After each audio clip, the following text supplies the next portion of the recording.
Assalamualaikum warahmatullahi wabarakatuh. Selamat pagi. Hari ini saya akan menyampaikan video sebagai tugas dari pelatihan atau workshop calon pengajar Latsar CPNS penajaman agenda 2 berkaitan dengan desain pembelajaran agenda 2 Latsar CPNS tahun 2022. Kenalkan, nama saya Kemas Tumenggung S. Dalam desain pembelajaran agenda 2 Latsar CPNS ini yang menjadi dasar hukum dari pelatihan adalah Undang-Undang Nomor 5 tahun 2014 tentang aparatur sipil negara, PP Nomor 11 tahun 2017 tentang manajemen PNS, dan Peraturan LAN atau Perlan Nomor 1 tahun 2021 tentang pelatihan dasar CPNS. Untuk agenda 2 akan membahas tentang nilai-nilai dasar PNS atau core value PNS berakhlak, yaitu berorientasi pelayanan, akuntabel, kompeten, harmonis, loyal, adaptif, dan kolaboratif. Untuk desain pembelajarannya dibagi menjadi 3, yaitu MOOC, kemudian e-learning, dan klasikal. Baik, kita lanjutkan.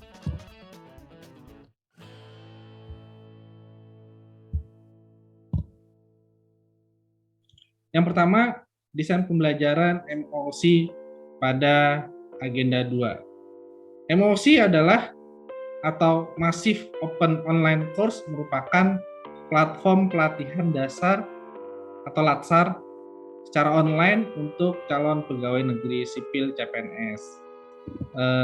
Platformnya bisa dilihat di gambar, bisa diakses melalui internet yang sudah disediakan linknya, memungkinkan para peserta CPNS untuk mempelajari agenda Latsar. Lembaga pelatihan bekerja sama dengan unit kepegawaian menginformasikan ke para CPNS untuk melakukan registrasi. Kemudian para CPNS tadi akan belajar dari MOOC secara mandiri, di mana materi-materi yang ada pada MOOC sudah dikelola dari LAN.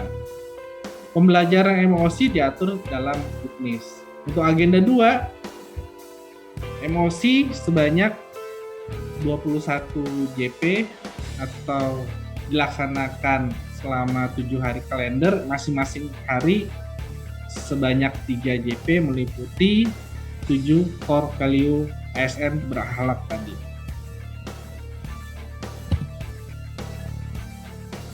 Kemudian desain pembelajaran yang kedua adalah dengan e-learning. E-learning ini terdiri atas 4 pertemuan, di mana pertemuan pertama dan pertemuan keempat terdapat sinkronus, sedangkan pertemuan kedua dan pertemuan ketiga hanya asinkronus.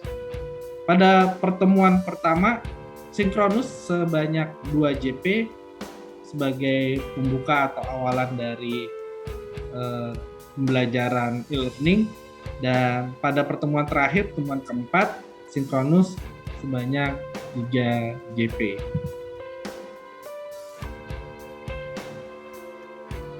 Oke, untuk pertemuan pertama sebanyak 2 JP dengan kegiatan pembelajaran ada perkenalan, ya, memperkenalkan dari trainer,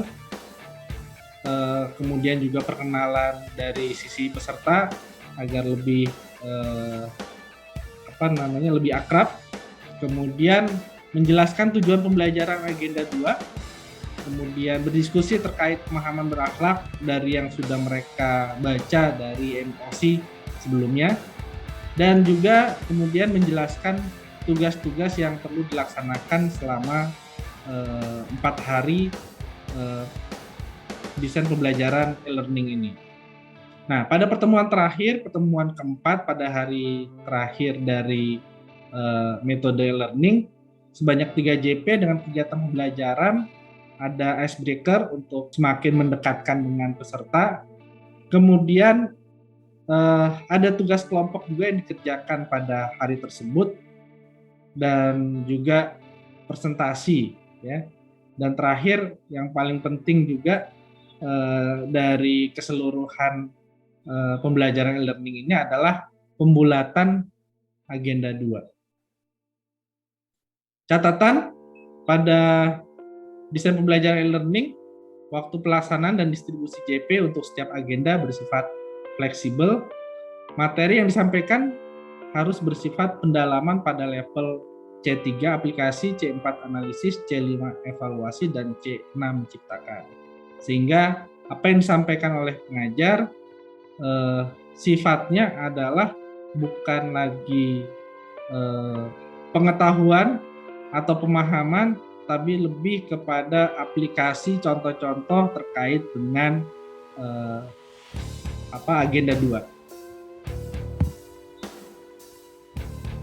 Selanjutnya pada metode desain pembelajaran e-learning asinkronus selama 4 hari, ya, dari hari pertama, kedua, ketiga, dan keempat, peserta melakukan kegiatan-kegiatan self learning, ya. Kemudian ada tugas kelompok dan juga self activity, ya. Baik self learning maupun tugas kelompok ataupun self activity semuanya dikerjakan dan diupload di dalam e-learning atau LMS yang telah disediakan oleh PLAN. Tugas individu atau tugas kelompok yang diberikan ini harus dapat meningkatkan kemampuan peserta juga pada level C3 aplikasi, C4 analisis, C5 evaluasi, dan C6 menciptakan.